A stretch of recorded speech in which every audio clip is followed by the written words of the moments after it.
माऊलींनो, कधी विचार केला आहे का? तुमच्या आयुष्याचा रिमोट कंट्रोल कुणाच्या हातात आहे?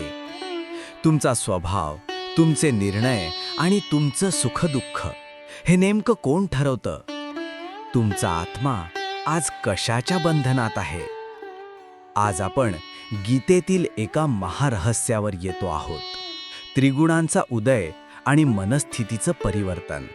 अध्याय 14 श्लोक 5 मध्ये भगवान श्रीकृष्ण म्हणतात, सत्वम रजस्तम इति गुणाः प्रकृती संभवाः निबध्नन्ति महाबाहो देहे देहिनम अव्ययम.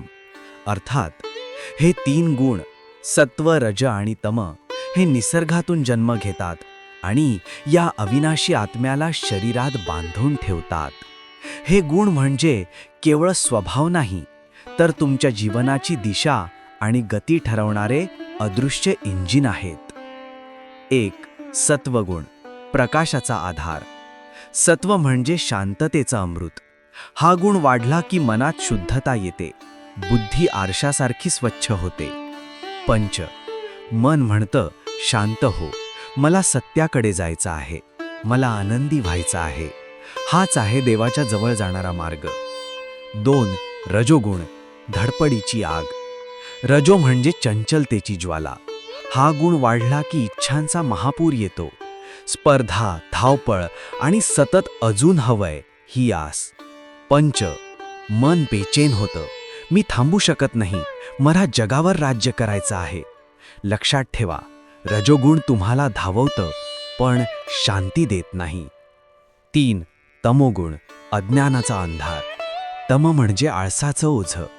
हा गुण वाढला की मन धुसर होतं, गोंधळ, आळस आणि जगण्याकडे दुर्लक्ष करण्याची वृत्ती वाढते. पंच, मन हताश होतं, मला काहीच करायचं नाही, हे सगळं व्यर्थ आहे. तम तुम्हाला खाली खेचतं, आत्म्याच्या प्रकाशापासून दूर करतं. माऊलींनो, क्षणाचा विलंब न लावता स्वतःला विचारा, आज तुमच्या वर्तनावर नेमका कोणत्या गुणाचा पगडा आहे? ज्या गुणाला तुम्ही पोसाल तोच तुमच्या जीवनाचा नकाशा बनेल. जर तुम्हाला हा बदल जाणवायचा असेल तर हा व्हिडिओ पूर्ण ऐका, नाहीतर या ज्ञानाचा दोष तुम्हावरही लागेल. श्रीकृष्ण सांगतात, हे गुण बदलतात. सत्व वाढवा, जीवन उजळेल. तम कमी करा, अंधार दूर होईल. या गुणांच्या साखळ्या तोडण्यासाठी तुम्हाला स्वतःवर विजय मिळवावा लागेल. हीच आहे आत्मिक प्रगतीची गुरुकिल्ली. हा होता भाग 45.